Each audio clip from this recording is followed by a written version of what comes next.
সবাইকে জানাই নতুন বছরের অনেক অনেক শুভেচ্ছা। গিয়েছিলাম পাহাড়ে ঘুরতে, তোমরা তো জানোই, তার কারণে ভিডিও দিতে পারছিলাম না। আজ শেয়ার করব পাহাড় থেকে আমি কি কি গাছ কালেক্ট করেছি। এই ব্যাগ ভর্তি গাছ আমি কিন্তু ওখান থেকে এনেছি। প্রথমেই যেটা হলো, এই যে এগুলো হলো সাকুলেন্ট, যার ভিডিও আমি তোমাদের সাথে শেয়ার করেছিলাম। এখানে কিন্তু 3 রকমের সাকুলেন্ট আছে, আরও 1 রকমের সাকুলেন্ট কিন্তু ব্যাগের আছে। আর এখানে যেটা সেকেন্ড, এটা হলো পয়েনসিটিয়া। এই যে পয়েনসিটিয়ার গাছগুলো দেখছো, এগুলো কিন্তু বেশ বড় বড়, আর এগুলোকে আমি ওখান থেকেই এনেছি। আর এই যে একটা ঝুমকো জবা বা লণ্ঠন জবার গাছও এনেছি। আর এই যে একটা লোটাস সাকুলেন্ট, এই সাকুলেন্টটা নিয়ে মোট 4 রকমের সাকুলেন্ট আমি কিন্তু এনেছি।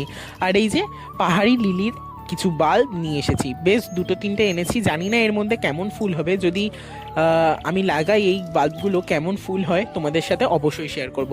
তবে আজকের জন্য এটুকুই। ভিডিওটা ভালো লাগলে লাইক শেয়ার সাবস্ক্রাইব করো। টাটা।